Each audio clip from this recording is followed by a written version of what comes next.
shed light on the situation at GB. Is it correct that the mechanics have laid down their work? And the current situation, does it also affect the cooperation with the French side regarding the water? What has taken place at the plant were due to challenges that they face, and whether mechanics have indeed done that, I have not received that report.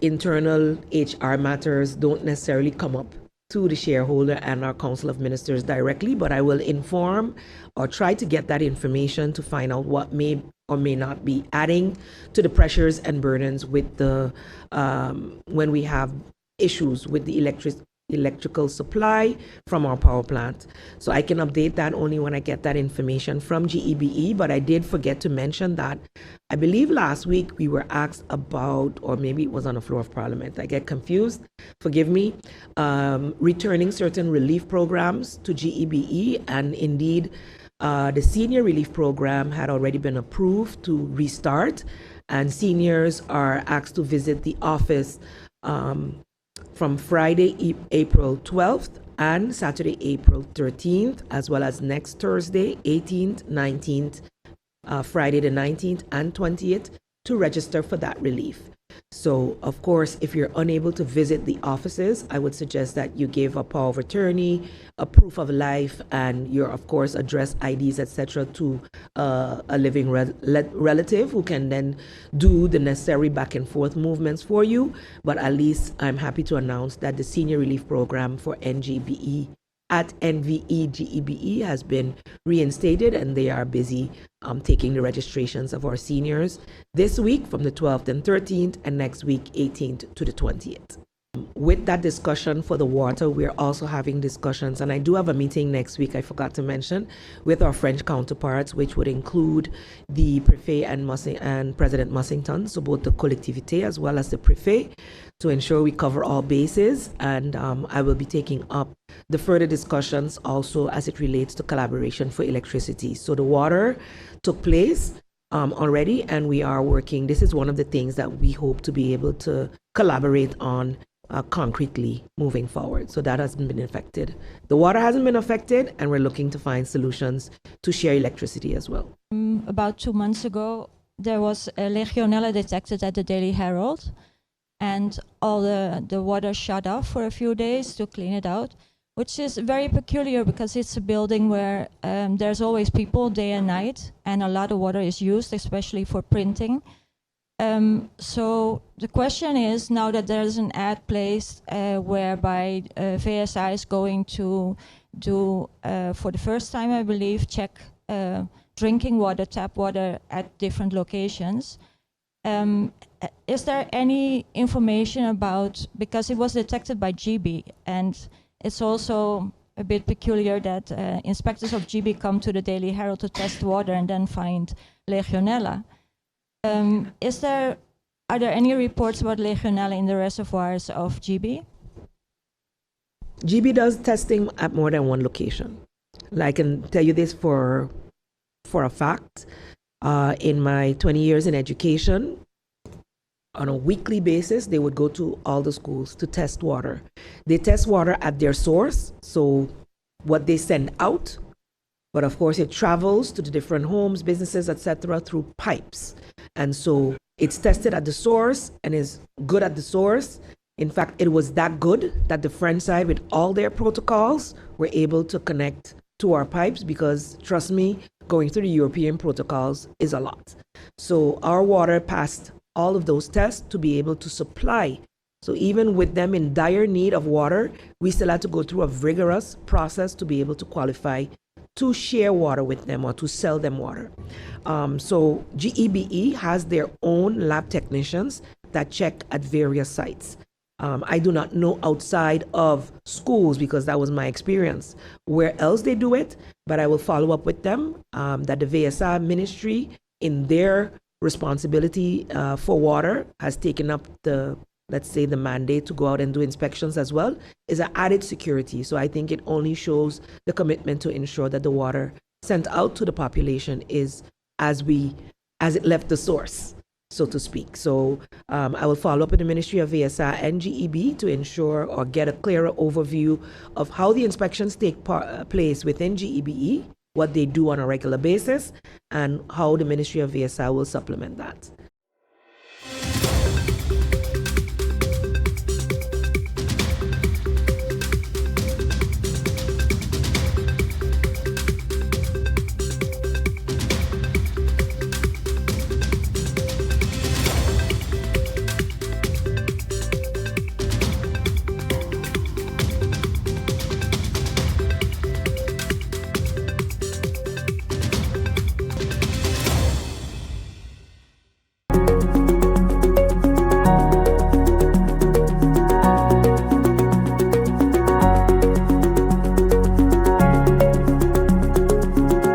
Steering committee is meeting this week in Washington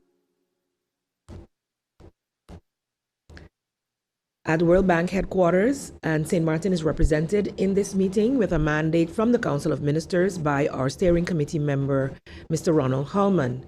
He is, of course, supported by a small delegation of the NRPB headed by Director Claret Connor. Usually I or other ministers join me as well at these meetings, but seeing the little bit of unknowing when the transition would happen, we opted to allow the steering committee member to do the 100% representation with the mandate as provided on the speaking points that were presented for the agenda of the meeting. The steering committee will receive an update on the ongoing projects and will give strategic direction on the trust fund portfolio. For St. Martin, the delegation will emphasize the continued commitment of the government of the St. Martin on all the trust fund projects. We want to see the results for the people of St. Martin with the intention that this fund was established, especially on the new projects for solid waste, wastewater, mental health, and housing. No project, as far as we are concerned, as St. Martin, can be taken off the table. Creative solutions must be found within the current closing date of the trust fund of 2028, which becomes, should it become a bottleneck. So anything that becomes a challenge, we have to find a solution forward, and we're willing to do that. The steering committee will also reflect back on 2023 and the results they achieved during that time. 2023 was a very fruitful year for the trust fund, with an additional $89.5 million approved for implementation and a disbursement of $79 million in project funds to St. Martin. As has been a consistent trend in the recent years, the St. Martin portfolio outperforms other countries within this region, which the bank manages, and globally in the execution of World Bank projects. So while the tempo and the pace may seem slow to us in their assessments and review, our portfolio, St. Martin's portfolio, outperforms the other regions in the other countries, in the region, as well as globally, that World Bank executes. This is a testament to the strength of our NRPB and our other project implementation units at the airport, at the hospital, the UNICEF NL, and the R4CR. In terms of our results, I was also very encouraged to receive the update of the Trust Fund Results Fair, which took place a few weeks ago right here on St. Martin at Sonesta Maho and was organized by the World Bank. And I also received a copy of the Trust Fund Annual Report for 2023. This report is available online for everyone to read at stmartinrecovery.org. I'll repeat, stmartinrecovery.org, which is the official website of the Trust Fund. I encourage everyone to check out this website and to learn more about World Bank, the NRPB, and the results that we have booked thus far with the Trust Fund. Just to mention a few of the many results achieved in 2023, the completion of the works to the airport departure hall, allowing for the reopening of the hall earlier this year, the opening of a new vascular lab, which allows St. Martin Medical Center to conduct the first shoulder replacement surgery on St. Martin in 2023, and the completion of repairs to 12 schools, allowing our children to learn in a safer environment. the installation of 9.2 kilometers of underground electrical cables, making the electricity network more resilient in case of a disaster, and the increased financial assistance to businesses. I'm most proud of this one because it is so tangible to the small businesses on St. Martin through the Enterprise Support Project, which thus far has supported 242 micro and small businesses, creating hundreds of jobs and support to civil society organizations through our 4CR. This has already benefited some 52 civil service society organizations, CSOs, and 8,000 individuals on St. Martin. These for St. Martin are great results and cannot be overlooked. Of course, a lot of work remains to be done, and this is where the steering committee has an important role to play in this week's meetings. And so I'm in close contact with the delegation, and I look forward to receiving their report after the meetings have been finalized, so that I can also update the Council of Ministers as well as the people of St. Martin on any significant outcomes.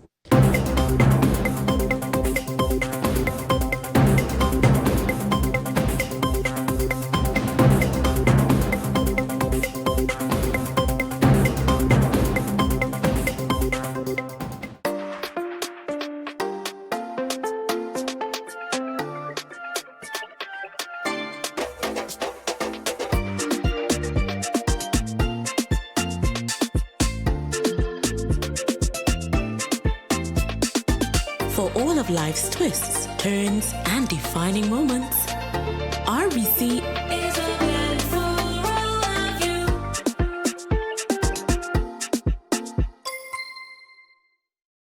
SZV, your social and health insurance. SZV, your social and health insurances. Are you SZV insured? Do you have a valid medical insurance status? SZV is cardless. Request your My SZV account today and enter the virtual office of SZV. Go to szv.sx and sign up now. SZV, yeah, your social and health insurances.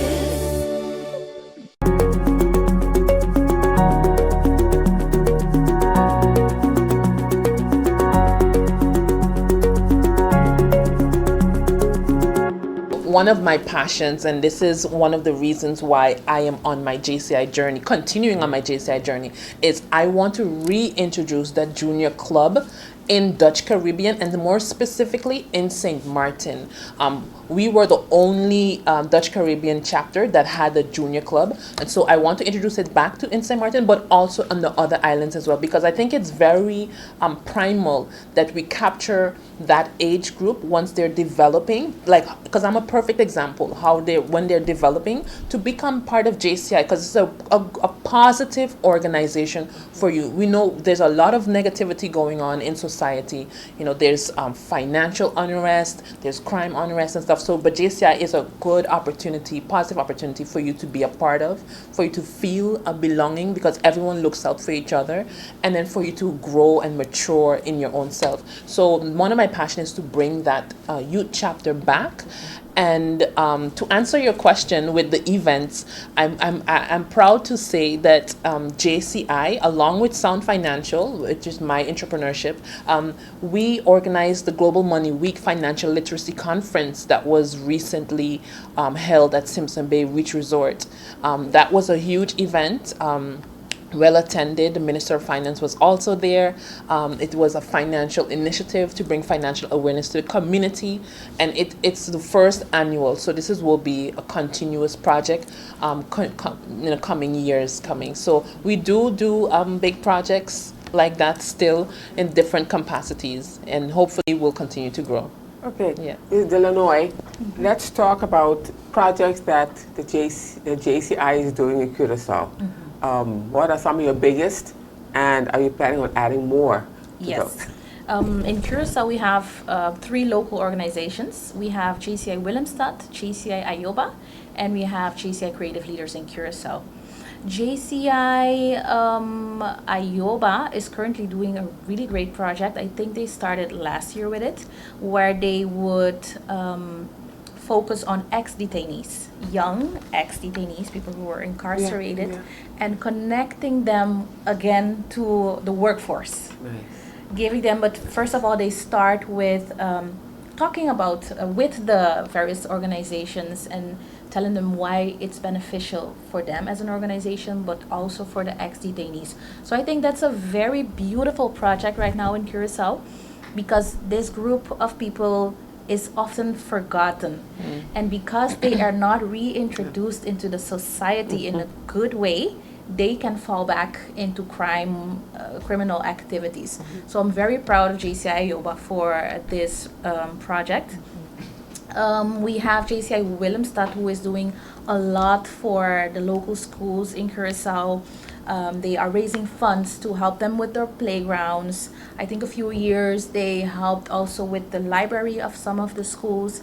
They had an amazing activity, I remember, where all the politicians were present, and they were making jokes. It was really great at the schools, and at the end they showed everybody the new library. And then JCI Creative Leaders in Curacao, we had 2 years also a financial literacy program, where one great thing about this program is that we gained funds from the European Solidarity Corps. And I think in the Dutch Caribbean, we were the first organization that applied for this fund and also received it. And I was part of this program and part of this application. So it's something definitely that we will be helping perhaps other local organizations also to apply and gain funds. So it was a great experience, all of these projects, and you can see that each organization targets another area of growth and opportunity within our communities. Okay. Talk to us about yearly conventions. Yes. We're going to get one this year, on St. Martin at least. I don't know about Curacao, but St. Martin is not scheduled for a convention, a yearly convention. is it because we're too small? No, not at all. So our last yearly convention was hosted in St. Martin. It was last year, which was around the October, which is the national convention. So national meaning Dutch Caribbean. The Dutch Caribbean came to St. Martin for their yearly closing ceremony, and we hosted. St. Martin hosted last year, and that was a beautiful event. It was again at the Simpson Bay Beach Resort. We had Aruba, Curacao, Bonaire. Was there, so we hosted. And our next national event we're going to host is in 2026. Of course, how it's organized in JCI, it's planned a couple years ahead, or bidded a couple years ahead. And so St. Martin received the bid, or we postulated ourselves to host in 2026 a yearly event.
This afternoon, the St. Martin Tourism Board hosted Mr. Darren Hansen, who delivered a motivational speech to the students of the Charlotte Brookson Academy.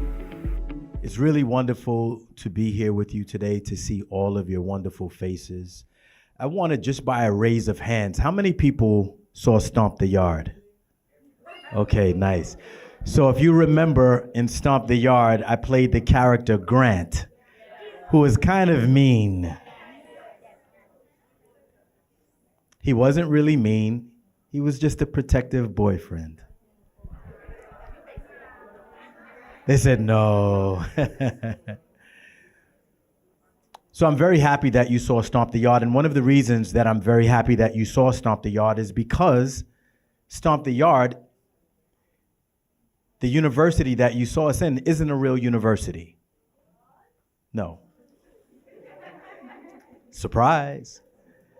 It was called Truth University, if you remember in the movie.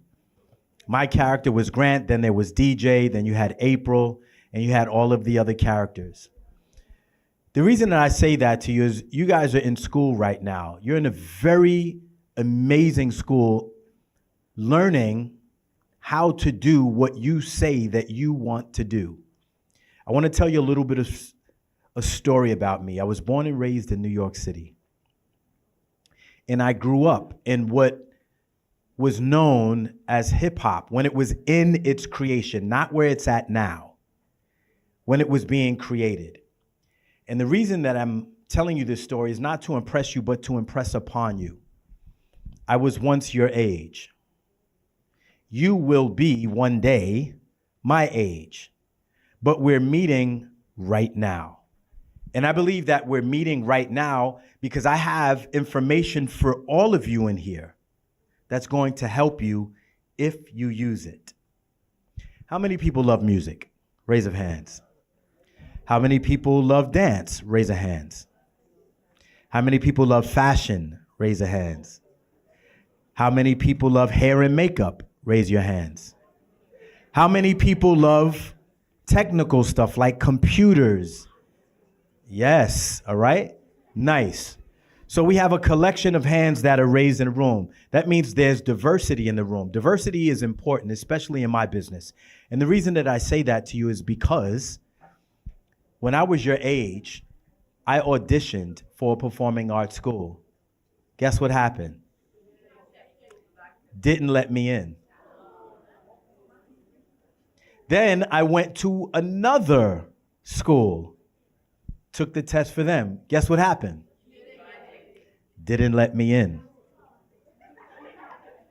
No, I don't want you to feel bad at me, and this is why. I stand before you today as Darren DeWitt Henson, the dancer. You saw Stomp the Yard, right? That was me dancing. Darren DeWitt Henson, the actor. You saw me in Stomp the Yard. You saw me acting, right? Darren DeWitt Henson, the choreographer. You saw me dancing. I choreographed my own routines. Darren DeWitt Henson, the author, producer, director. The reason I say that to you is it doesn't matter what other people will or won't let you do. What matters is where your focus is. What matters is where your dreams lie. What matters is what you're willing to do, the work that you're willing to put in.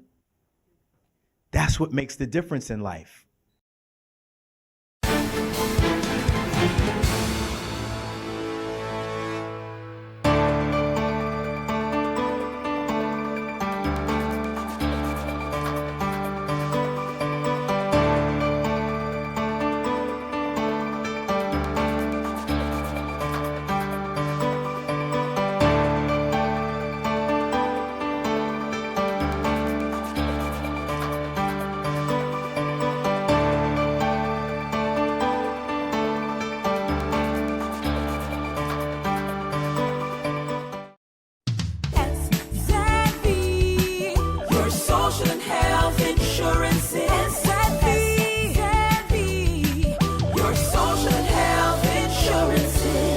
Are you SXM insured? Do you have a valid medical insurance status? SXM is cardless. Request your My SXM account today and enter the virtual office of SXM.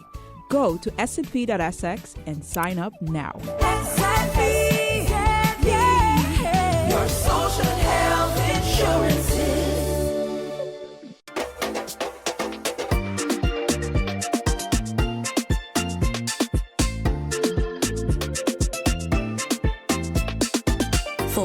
life's twists, turns, and defining moments.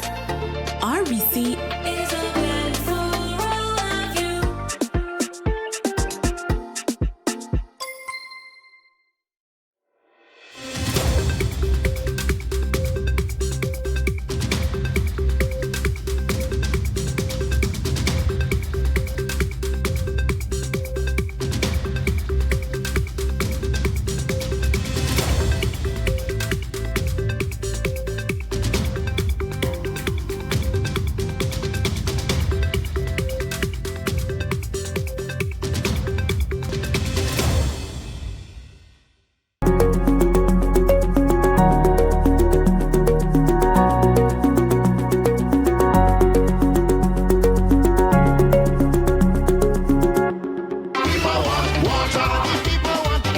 It's been several months since some residents in Westmoreland had water in their pipes.